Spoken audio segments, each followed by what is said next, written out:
जी अस्सलाम वालेकुम। इस तरह है कि हम नाइन्थ के चैप्टर नंबर 7 को डिस्कस कर रहे थे। वहाँ मैंने आपको कुछ डेफिनेशन पिछले लेक्चर में कवर कराई थी। तो आज हम कुछ एग्जांपल्स के थ्रू इसको समझने की कोशिश करेंगे, ऑक्सीडेशन और रिडक्शन रिएक्शन को। ऑक्सीडेशन के बारे में मैंने बताया था कि ऑक्सीडेशन क्या होती है, addition of oxygen and removal of hydrogen.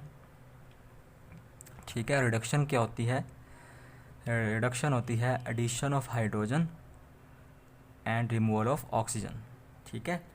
ये देखिए हमारे पास एक एग्जांपल है, जिंक ऑक्साइड कार्बन के साथ रिएक्शन कर रहा है, जिंक बना रहा है, कार्बन डाइऑक्साइड बना रहा है। ठीक है। इक्वेशन को आपने बैलेंस रखना है। दो जिंक हैं तो मैंने 2 जिंक रखे। ठीक है। और ऑक्सीजन 2 से मल्टीप्लाई हो रहा है तो मैंने यहाँ पे भी ऑक्सीजन 2 ही रखे हैं। तो हुआ ये है कि देखें जिंक में से ऑक्सीजन निकल गई है, जिंक में से ऑक्सीजन निकली है। ये पहली एग्जांपल जो हम पढ़ रहे हैं addition and removal of oxygen के लिहाज से, कि ऑक्सीजन के ऐड होने और निकलने के लिहाज से ये एग्जांपल समझने की कोशिश कर रहे हैं।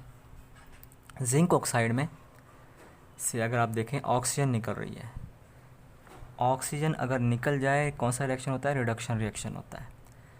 कार्बन में देखें ऑक्सीजन ऐड हो रही है, यहीं से इसने 2 ऑक्सीजन ली हैं और कार्बन डाइऑक्साइड बना दी है। कार्बन में जो कि ऑक्सीजन ऐड हो रही है तो ये कौन सा रिएक्शन है, ऑक्सीडेशन रिएक्शन है। तो इस एग्जांपल से आपको साफ नज़र आ रहा है कि अगर ऑक्सीजन निकल जाए तो रिडक्शन रिएक्शन होता है, और अगर ऑक्सीजन ऐड हो जाए तो कौन सा रिएक्शन होता है, ऑक्सीडेशन रिएक्शन होता है।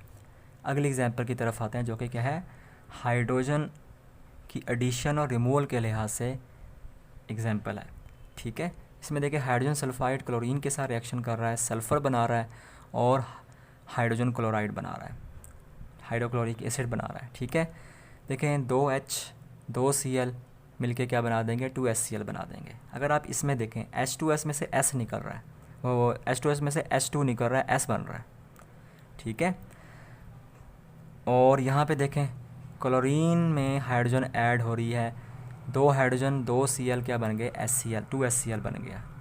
तो अगर हाइड्रोजन निकल जाए, तो अगर हाइड्रोजन निकल जाए जैसा कि आपको यहाँ नज़र आ रहा है, हाइड्रोजन निकल जाए तो ये कौन सा रिएक्शन होता है, ये होता है हमारे पास ऑक्सीडेशन रिएक्शन, ऑक्सीडेशन रिएक्शन। ठीक है। और अगर हाइड्रोजन ऐड हो जाए ये कौन सा रिएक्शन होता है, रिडक्शन रिएक्शन होता है, जैसा कि आपको नज़र आ रहा है। तो हाइड्रोजन का निकल जाना ऑक्सीडेशन को ज़ाहिर कर रहा है, और हाइड्रोजन का ऐड हो जाना ये किसको ज़ाहिर कर रहा है, रिडक्शन रिएक्शन को ज़ाहिर कर रहा है। फिर हमारे पास आता है redox reaction, a chemical reaction in which oxidation and reduction processes are involve. वो केमिकल प्रोसेस जिसमें ऑक्सीडेशन और रिडक्शन दोनों ही अमल हो रहे हों, इसे हम क्या कहते हैं, रिडॉक्स रिएक्शन कहते हैं। तो ये भी रिडॉक्स रिएक्शन हो गया, ये भी रिडॉक्स रिएक्शन हो गया। ठीक है। कैसे रिडॉक्स रिएक्शन हो गया, ठीक है, यहाँ रिडक्शन भी हो रही है, ऑक्सीडेशन भी हो रही है, तो ये रिडॉक्स रिएक्शन हो गया। इस तरीके से ये भी रिडॉक्स रिएक्शन है। कैसे, यहाँ पे भी रिडक्शन हो रही है और ऑक्सीडेशन हो रही है। RED का मतलब रिडक्शन, ऑक्स का मतलब ऑक्सीडेशन, तो दोनों रिएक्शन यहाँ पे हो रहे हैं। तो ये दोनों रिएक्शन क्या कहलाएंगे, रिडॉक्स रिएक्शन कहलाएंगे। अब मैं आपको ऑक्सीडेशन रिडक्शन रिएक्शन को एक और तरीके से समझाने की कोशिश करूँगा कि अगर इलेक्ट्रॉन निकल जाए किसी एटम या आयन में से तो क्या होता है, या इलेक्ट्रॉन ऐड हो जाए किसी एटम या आयन में तब क्या होता है। Loss of electron by an atom और an ion is called oxidation. ठीक है। जब कोई एटम या आयन अपने अंदर से इलेक्ट्रॉन को निकाल लेता है, ये रिएक्शन क्या कहलाता है, ऑक्सीडेशन रिएक्शन कहलाता है। देखें जिंक ने 2 इलेक्ट्रॉन निकाल दिए, जब ये 2 इलेक्ट्रॉन निकालेगा इस पर 2 चार्ज बढ़ेंगे। ठीक है। चूँकि हमने इलेक्ट्रॉन निकाले हैं, प्रोटॉन नहीं निकाले। ठीक है। तो 2 इलेक्ट्रॉन निकल जाने की वजह से इस पर +2 का चार्ज आ जाएगा। तो चूँकि इस रिएक्शन में इलेक्ट्रॉन बाहर निकल रहे हैं तो ये कौन सा रिएक्शन है, ऑक्सीडेशन रिएक्शन है। ठीक है। इसी तरीके से देखें यहाँ पे आयरन का आयन है, आयन में से 1 इलेक्ट्रॉन निकल गया है। जब भी 1 इलेक्ट्रॉन निकलता है तो पीछे 1 प्रोटॉन बढ़ेगा। ठीक है।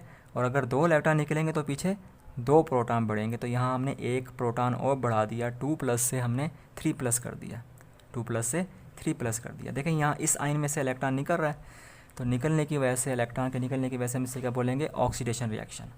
तो जब भी किसी एटम या आयन में से इलेक्ट्रॉन निकल जाता है इसे हम क्या कहते हैं, ऑक्सीडेशन रिएक्शन कहते हैं। ठीक है। यहाँ पे देखें reduction reaction, gain of an electron by an atom और एन आइन। जब कोई एटम या आइन इलेक्ट्रॉन हासिल कर लेता है, गेन कर लेता है, इसे हम क्या कहते हैं, रिडक्शन रिएक्शन। ये आइन है, देखें ये देखें, 2 इलेक्ट्रॉन 2 प्रोटॉन में ऐड हो गए। ये असल में जो है ना 2 इस पॉजिटिव से भी मल्टीप्लाई खा रहा है, 2 इस एच से भी मल्टीप्लाई खा रहा है। ठीक है, पॉजिटिव को हमने कहना है प्रोटॉन। 2 इलेक्ट्रॉन 2 प्रोटॉन में ऐड हो गए तो कैंसिल हो जाएंगे, 2 पॉजिटिव 2 नेगेटिव आपस में कैंसिल हो गए, पीछे का बचा सिर्फ 2H। तो इसको हम लिख देंगे H2 की सूरत में। चूँकि इसमें इस रिएक्शन में आइंस में इलेक्ट्रॉन ऐड हो रहे हैं तो ये कौन सा रिएक्शन है, रिडक्शन रिएक्शन है। तो जब आइंस में इलेक्ट्रॉन ऐड हो रहे होते हैं तो ये कौन सा रिएक्शन बन जाता है, रिडक्शन रिएक्शन बन जाता है। इस तरीके से देखें, ये मेरे पास एक मॉलिक्यूल है क्लोरीन का, इसमें इलेक्ट्रॉन ऐड हो रहा है, इसमें इलेक्ट्रॉन ऐड हो रहा है। ठीक है, तो इलेक्ट्रॉन ऐड होने की वजह से इस पर नेगेटिव चार्ज आ जाएगा। और ये देखें यहाँ पर ये क्या हुआ, और ये ना हमारे पास जो मॉलिक्यूल होता है ना, ये आगे जाके मैं आपको पढ़ाऊँगा इसके स्टेप्स कि ऑक्सीडेशन नंबर हम किस लिखते होते हैं। ये जो है ना मॉलिक्यूल, इसका ऑक्सीडेशन नंबर 0 होता है। तो 0 में जब -2 ऐड होगा तो क्या आ जाएगा, -2। ये असल में -2 है, 2 माइनस क्या है, 2 माइनस को जब समझो ये -1 है, जब 2 से मल्टीप्लाई करोगे क्या बन जाएगा, -2 बन जाएगा। तो क्लोरीन में इलेक्ट्रॉन ऐड हो रहा है और उस पर आ रहा है नेगेटिव चार्ज। ठीक है, इलेक्ट्रॉन की एडिशन की वजह से हम इसे क्या बोलेंगे, रिडक्शन रिएक्शन बोलेंगे। ठीक है, तो जब आइन में इलेक्ट्रॉन हो जाए, मॉलिक्यूल में या फिर एटम में इलेक्ट्रॉन ऐड हो जाए, ये कौन सा रिएक्शन कहलाता है, रिडक्शन रिएक्शन कहलाता है।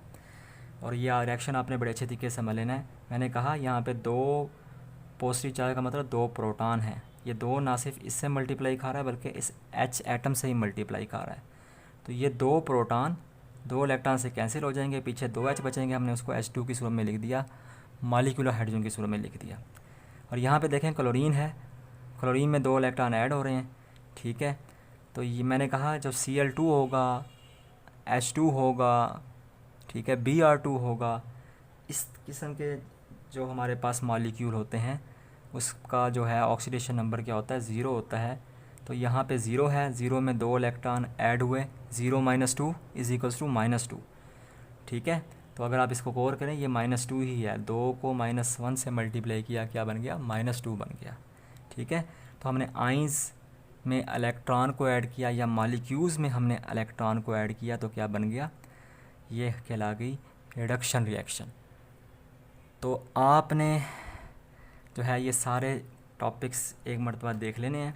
रिडॉक्स रिएक्शन क्या होता है, इलेक्ट्रॉन के लिहाज से ऑक्सीडेशन की तारीफ़ क्या होती है, रिडक्शन की तारीफ़ क्या होती है। इस तरह के रिएक्शन में आपने बस इतना ख्याल रखना है कि रिएक्टेंट जो इस साइड वाले होते हैं वो रिएक्टेंट होते हैं, इस साइड वाले प्रोडक्ट होते हैं। ठीक है, उनके एटम्स की तादाद बराबर हो। अगर यहाँ 2H है तो वहाँ पे भी 2H हो, यहाँ Cl2 है तो वहाँ पे भी 2 Cl हो। ठीक है, चाहे यहाँ पर आपको ये एटॉमिक फॉर्म में नज़र आ रहे हैं, ये मॉलिक्यूलर फॉर्म में नज़र आ रहे हैं, लेकिन एटमों की तादाद क्या होनी चाहिए, बराबर होनी चाहिए।